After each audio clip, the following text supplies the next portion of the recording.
എല്ലാവർക്കും നമസ്കാരം. ദേവരയിലെ പുതിയൊരു വീഡിയോയിലേക്ക് എല്ലാവർക്കും സ്വാഗതം. എല്ലാവരും സുഖമായിരിക്കുന്നു എന്ന് വിശ്വസിക്കുന്നു. ഇന്നൊരു പുതിയ യോഗാസനം പഠിപ്പിക്കുകയാണ് നമ്മൾ ഇന്ന് ചെയ്യുന്നത്. എല്ലാ ആസനാസും എല്ലാവർക്കും ചെയ്യാമെന്ന് ചോദിച്ചാൽ അത്ര എളുപ്പമല്ല. ബേസിക് യോഗയെക്കുറിച്ച് അറിയുകയോ അല്ലെങ്കിൽ മറ്റേതെങ്കിലും വ്യായാമ മുറകൾ ചെയ്യുകയോ ചെയ്യുന്ന ആളുകൾക്കാണ് വളരെ പെട്ടെന്ന് ഒരു ആസന ചെയ്യാൻ സാധിക്കുക. ഇന്ന് അത്ര ഈസിയല്ല, എന്നാലും പരിശീലിച്ചാൽ സുഗമമായി ചെയ്യാൻ സാധിക്കുന്ന ഭദ്രാസനമാണ് പരിചയപ്പെടുന്നത്. ഭദ്രാസനം എന്ന ആസനത്തിൻ്റെ പേരിൽ തന്നെയുണ്ട് അതിൻ്റെ ഗുണത്തെക്കുറിച്ചുള്ള ഒരു സൂചന. ഭദ്രം. എപ്പോഴാണ് നമ്മൾ ഭദ്രമാണ് എന്ന് പറയാ? സേഫാണ് എന്ന് പറയാം നമ്മൾ എപ്പോഴാ? എല്ലാം ഓക്കെ ആണെന്ന് തോന്നുമ്പോൾ, അല്ലേ? അതുപോലെയാണ് ഭദ്രാസനം. ജീവിതം ഭദ്രമാക്കുന്നതാണ് ഭദ്രാസനം. ഒരു കുഞ്ഞു ആസനമാണ് കേട്ടോ, വലിയ വളച്ചു കുത്തി നിൽക്കലൊന്നുമില്ലാത്ത ഒരു കുഞ്ഞു ആസനത്തിന് നമ്മുടെ ജീവിതത്തെ ഭദ്രമാക്കാനുള്ള ശേഷിയുണ്ട്.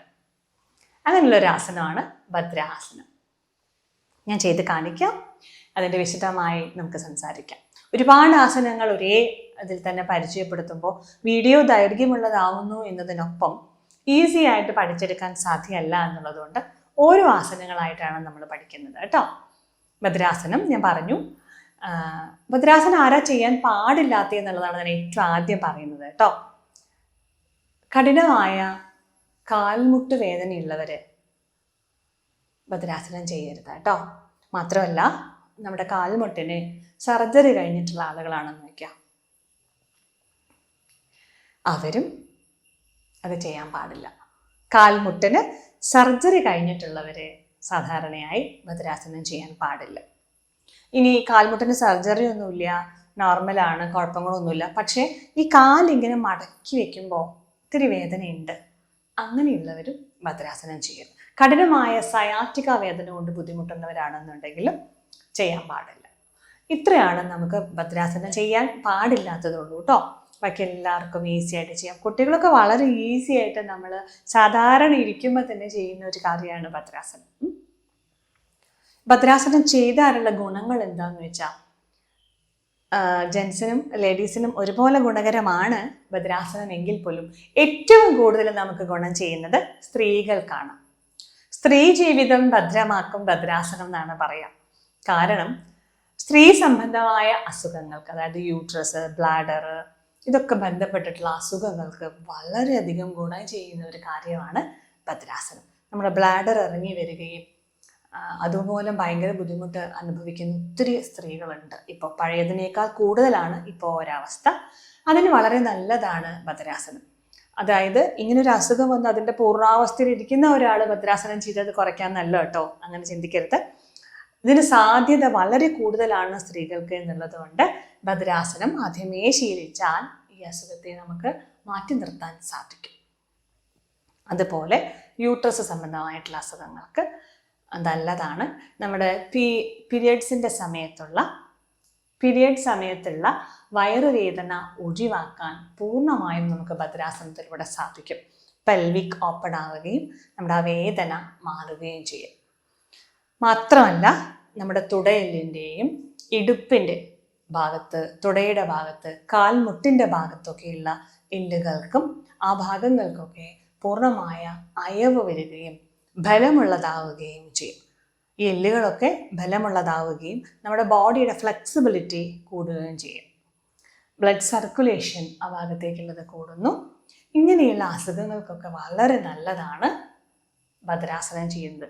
ഹൃദയ സംബന്ധമായ അസുഖങ്ങൾക്ക് വരെ ഭദ്രാസനം ചെയ്യുന്നത് നല്ലതാണ്. നമ്മുടെ മാനസികമായ സമ്മർദ്ദങ്ങളെ ഒഴിവാക്കാൻ ഭദ്രാസനം ബെസ്റ്റാണ് കേട്ടോ. ഇനി ഈ ആസനം നമ്മൾ വെറുതെ ഇങ്ങനെ ഒരു കാര്യത്തിന് വേണ്ടി മാത്രമല്ല, നമുക്ക് ധ്യാനത്തിനിരിക്കുമ്പോൾ, പ്രാണായാമത്തിനിരിക്കുമ്പോൾ ഒക്കെ ഈ ഭദ്രാസനം ശീലിച്ചവർക്ക് അങ്ങനെ ഇരിക്കാവുന്നതാണ്. വലിയ തരത്തിലുള്ള ബുദ്ധിമുട്ടുകളൊന്നുമില്ലാതെ തന്നെ നമുക്ക് ഭദ്രാസനം പരിശീലിക്കാം. നമ്മൾ കുട്ടികൾക്ക് ഭദ്രാസനം പരിശീലിപ്പിക്കുമ്പോൾ ബട്ടർഫ്ലൈ എന്ന് പറയാറുണ്ട്. കാരണം നമ്മുടെ ശരീരത്തിൻ്റെ ചലനം ഒരു ബട്ടർഫ്ലൈയെ ഓർമ്മിപ്പിക്കുന്നതാണ്. ഒരു ബട്ടർഫ്ലൈ പോലെ നമുക്ക് പറന്നു നടക്കാൻ, നമ്മുടെ മനസ്സ് ഏകാഗ്രമാക്കാൻ, മനസ്സിനൊട്ടും ആകുലതകളില്ലാതെ സന്തോഷമായിട്ടിരിക്കാൻ സഹായിക്കുന്ന ആസനമാണ് ഭദ്രാസനം. നമുക്കതൊന്ന് കണ്ടു നോക്കിയാലോ, എങ്ങനെയാണ് അത് ചെയ്യുക എന്നുള്ളത്. അതിന് ഈസി ആക്കാനുള്ള 2 സ്റ്റെപ്പ് കൂടി നമ്മൾ ആ സമയത്ത് പറയുന്നുണ്ട് കേട്ടോ. എല്ലാവർക്കും ഞാൻ പറഞ്ഞില്ലേ, എല്ലാവർക്കും വളരെ പെട്ടെന്ന് ഭദ്രാസനത്തിലേക്ക് ഇരിക്കുക എന്ന് പറഞ്ഞാൽ എളുപ്പമല്ല. അപ്പോൾ ആ ഭദ്രാസനം എളുപ്പമാക്കാൻ അല്ലെങ്കിൽ ഈസി ആയിട്ട് നമുക്ക് ചെയ്യാൻ അതിനുള്ള 2 ടിപ്സ് കൂടി നമ്മൾ അതിൽ പറയുന്നുണ്ട്. അതുകൂടി ശ്രദ്ധിച്ച് കേൾക്കണം കേട്ടോ, കാണണം, എന്നിട്ട് അതുപോലെ ചെയ്തു നോക്കണം. കാണാം. കാലുകൾ നിവർത്തി വെച്ച് നട്ടിൽ നിവർത്തിയിരിക്കുന്നു. വളരെ സാവധാനം ഓരോ കാലുകളായി മടക്കി വയ്ക്കുക. 2 കാൽപാദങ്ങളും ചേർത്ത് വെച്ചു. കാലുകൾ കൊണ്ട് തൊഴുതു പിടിക്കുന്നത് പോലെ പിടിച്ചു. ഇനി ഇതിൻ്റെ അളവ് ഡിപ്പെൻഡഡ് ആണ്.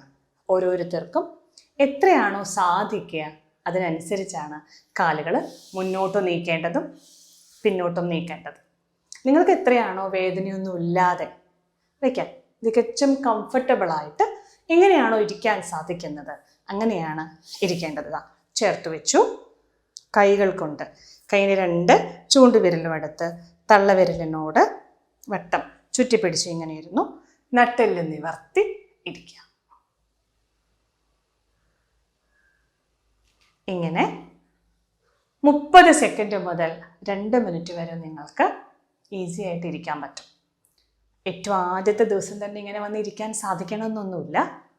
സാവധാനത്തിൽ പരിശീലിച്ചാൽ വളരെ നല്ല ആസനമാണ് ഭദ്രാസനം. ജീവിതം ഭദ്രമാക്കുന്ന ആസനം എന്നാണ് ഭദ്രാസനത്തിന് പറയുക. ഇനി ഇത് വളരെ എളുപ്പത്തിൽ നിങ്ങൾക്ക് കാലുകൾ ഇങ്ങനെ ചേർത്ത് വയ്ക്കാൻ എളുപ്പമല്ല. അതിനെ എളുപ്പമാക്കാൻ, ഭദ്രാസനം ചെയ്യാൻ ഏറ്റവും എളുപ്പമാക്കാനുള്ള ഒരു 2 കാര്യങ്ങൾ കൂടി നമുക്കിതിൽ പഠിക്കാം. ഒന്ന്, നമുക്ക് ഒരു കാലെടുത്ത് പതുക്കെ മുകളിലേക്ക് കയറ്റി വെക്കാൻ പറ്റുന്നവർ മുകളിലേക്ക് കയറ്റി വയ്ക്കുക. ഇനി ഒട്ടും പറ്റുന്നില്ല എന്നുള്ളവർ താഴെ വയ്ക്കുക. കൂടുതൽ നല്ലത് ഇങ്ങനെ വെക്കുന്നതാണ്. എന്നിട്ട് നമ്മുടെ 2 കൈകൾ കൊണ്ടും താഴേക്ക് ഈ കാൽമുട്ടിനെ ഇങ്ങനെ പതുക്കെ പതുക്കെ അമർത്തി കൊടുക്കുക. കാല് നിവർത്തി വെച്ചാൽ ഇതിവിടെ താഴെ മുട്ടിയിട്ടാണ് ഇരിക്കേണ്ടത്. അപ്പോൾ എല്ലാവർക്കും അത് സാധ്യമല്ല എന്നുള്ളതുകൊണ്ട് ഇത് സാധ്യമാവാൻ വേണ്ടി ഇതാ പതുക്കെ താഴേക്ക് ഇങ്ങനെ ചലിപ്പിച്ചു കൊടുക്കുക. ഇത് 2 കാലും തുടർച്ചയായിട്ട് നമ്മൾ എല്ലാ ദിവസവും ഇങ്ങനെ ചെയ്താൽ ഭദ്രാസനം ചെയ്യാൻ വളരെ എളുപ്പമാണ്. ഇത് പരിശീലിക്കുക. അതുകൂടാതെ ഈ 2 കാലുകളും തൊഴുത് പിടിച്ചുകൊണ്ട് തന്നെ ഇതുപോലെ ചെയ്യാം. നമ്മൾ കുട്ടികൾക്ക് ബട്ടർഫ്ലൈ എന്ന് പറഞ്ഞു കൊടുക്കും. ബട്ടർഫ്ലൈ പോലെ ഇങ്ങനെ പറന്ന് നടക്കാൻ ഇത് എളുപ്പമാണ്. താഴെ മുട്ടും എന്ന രീതിയിൽ പതുക്കെ പതുക്കെ ചെയ്യാം. ഇത് 2ഉം നമുക്ക് ഭദ്രാസനം ചെയ്യാൻ എളുപ്പമാക്കാനുള്ള വഴികളാണ്. ഇനി ഒന്നുകൂടെ നമുക്ക് ഭദ്രാസനം കാണാം. ചേർത്ത് വെച്ചു, കൈകൾ നിവർത്തി പിടിച്ചു, നട്ടെല്ല് നിവർത്തിയിരിക്കുക, നോർമലായിട്ട് ശ്വാസോച്ഛ്വാസം നടത്തുക. അങ്ങനെ ഇരുന്നുകൊണ്ട് ഒരു 30 സെക്കൻഡ് മുതൽ 2 മിനിറ്റ് വരെ തുടർച്ചയായിരിക്കുക.